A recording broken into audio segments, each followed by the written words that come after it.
নমস্কার বন্ধুরা, আজকে আমি বানাচ্ছি ছানার কালিয়া। ছানার কালিয়া বানানোর জন্য আমি 500 গ্রাম পরিমাণ ছানা ভাজা নিয়ে নিয়েছি। তোমরা এই রান্নাটা পনির দিয়েও করতে পারো। তারপরে কড়াইয়ে ঘি গরম করে তার মধ্যে দিয়েছি তেজপাতা, 3টে কাঁচা লঙ্কা। তোমরা এখানে কাঁচা লঙ্কার বদলে শুকনো লঙ্কা ইউজ করতে পারো। আর দিয়েছি গোটা গরম মশলা মানে দারচিনি, এলাচ, লবঙ্গ এবং একখানা বড় টমেটো। সব দিয়ে ভেজে নিয়েছি একটু।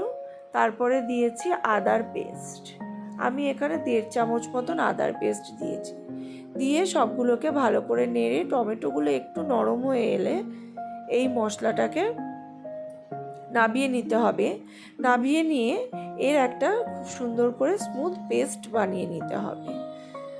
তারপরে কড়া আবার বসিয়ে তাতে যতটা পরিমাণ ঘি দেবে তার সম পরিমাণ আমি সর্ষের তেল দিয়েছি। দিয়ে তারপরে তার মধ্যে আবার তেজপাতা আর গোটা জিরে আমি দিয়েছি।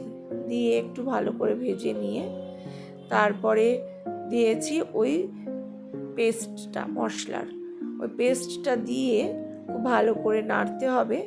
নেড়ে একে একে এর মধ্যে আমি গুঁড়ো মশলাগুলোকে অ্যাড করে নিয়েছি। নুন দিয়েছি পরিমাণ মতন, হলুদ দিয়েছি জিরের গুঁড়ো 1.5 চামচ মতন।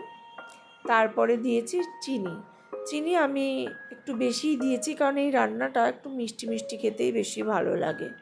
দিয়ে খুব ভালো করে নাড়তে হবে। নেড়ে মশলাটাকে খুব ভালো করে কষিয়ে নিতে হবে। নিয়ে যখন মশলাটা থেকে তেল ছেড়ে যাবে তখন এর মধ্যে দিতে হবে কাজু বাদাম আর পোস্তর পেস্ট। আমি এখানে হাফ কেজি ছানা ভাজার জন্য 25টা মতন কাজু বাদাম এবং মোটামুটি 4 চা চামচের পোস্ত দিয়ে পেস্ট করে নিয়েছিলাম। সেই পেস্টটা দিলাম। দিয়ে ভালো করে আবার মশলাটাকে কষিয়ে যখন মশলা থেকে তেল সেপারেট হয়ে যাবে সেই সময় এর মধ্যে দিয়ে দিতে হবে জল। জলটা একটু বেশি দিতে হবে যদি ছানা ভাজা করো, আর যদি পনির করো তাহলে অল্প জল দিতে হবে। এবারে কারণ ছানা ভাজায় হচ্ছে ঝোলটা টেনে নেয়। এবার দিয়ে তারপরে একটু ঝোলটা ফুটে উঠলে তার মধ্যে ছানা ভাজাগুলো আমি দিয়ে দিয়েছি। দিয়ে তারপরে দিয়েছি গরম মশলার গুঁড়ো। তোমাদের যদি আমার রান্নাগুলো ভালো লাগে তাহলে আমার চ্যানেলটাকে সাবস্ক্রাইব করো আর বেল আইকনটাকে অন করে নিও। তাহলে আমার নতুন নতুন রেসিপিগুলো তোমরা সকলে দেখতে পাবে।